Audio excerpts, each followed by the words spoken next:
Dry scalp. Science for your scalp. Driving is drunk driving. New Jersey Governor Chris Christie said he did it for the good of his 4 kids, not for a White House run in 4 years. But Democrats say here's the real skinny. The governor had weight loss surgery back in February to get in fighting trim for a presidential run. But first things first, he has got to get reelected governor of New Jersey this fall. And he certainly got the cash to do that. More than $6 million raised thus far, as his likely Democratic opponent is having trouble even getting the maximum federal matching funds that she so desperately needs right now. So no wonder Christie's not so fat, but, well, very happy right now. To Imogen Lloyd-Webber and Hadley Heath and Peter Suderman. Hadley, what's going on here?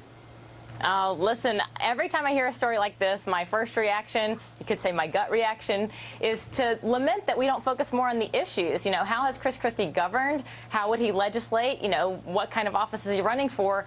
That's really what voters should be weighing instead of looking at his waistband. But, of course, image does have a lot to do with politics, and we've got to be realistic about that.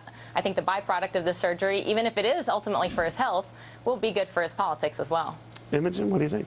I think I'm here to say the word obesity to you, Neil. I love it when you just say obesity. Obesity. And I think... Because you make it almost seem like an endearing physical state. Well, Chris Christie is endearing, and hats off to him for tackling his obesity. Fundamentally, if he hadn't tackled it, hadn't done this, his medical records would have been a bit like Romney's tax returns in the last presidential election. It would have been a problem. Added to which, a 350-pound man on the campaign trail. The presidential campaign trail is rigorous, it's tough. Well, Taft he got needed through, to do right? this. William Taft got through. This is the modern era, though, Neil. Yeah, well, you're right about that. Peter, what do you make of this? I don't think it's, entirely necessary to bring politics into it, at least not yet.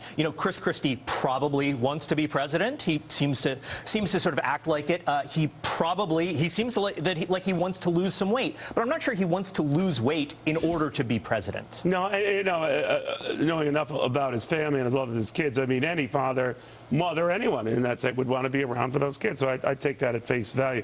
Hadley, one of the things I do say, though, it is better to be trim and in fighting shape than not when running for president, because to Imogen's point, I think she's dead on about this, and not just because she says obesity so well. Obesity.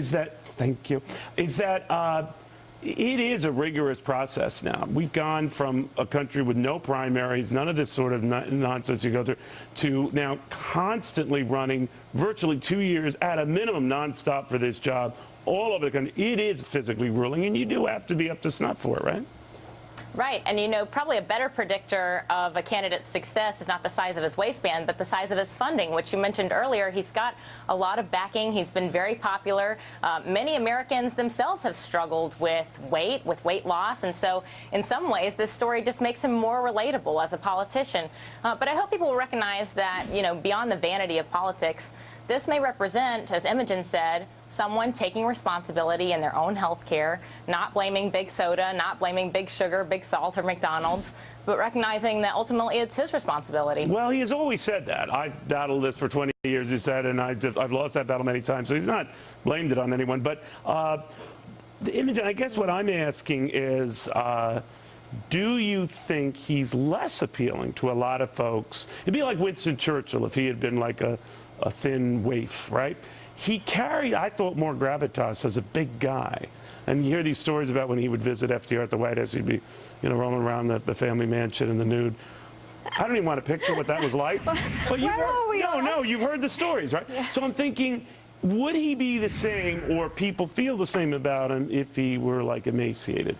No, absolutely not. I think fundamentally, Chris Christie, this whole struggle with his weight makes him very much relatable. He's also being responsible. Obesity is a public health care catastrophe. It costs America... You think he'll still be popular as a thin, fit Chris Christie? Absolutely. Really? Peter, absolutely. You buy that?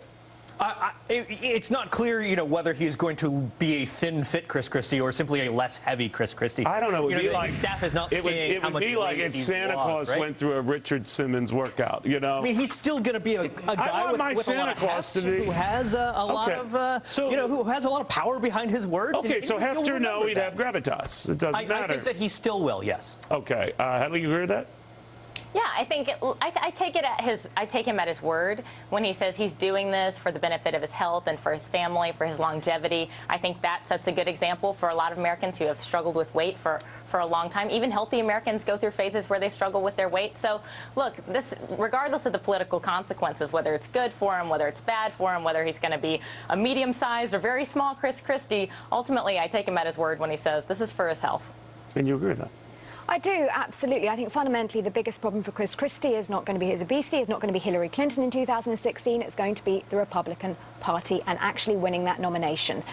Because for some reason they're demanding all this ideological purity, and let's face it, Chris Christie is this northeastern Republican, they should be embracing him, and instead he's not even being invited to CPAC. So that's his problem. The Conservative Political Action Committee, right? He was passed over. And obesity had nothing to do with it. Exactly. Nothing. Nothing. All right. Thank you all very, very much. Well, Benghazi, could it be Barack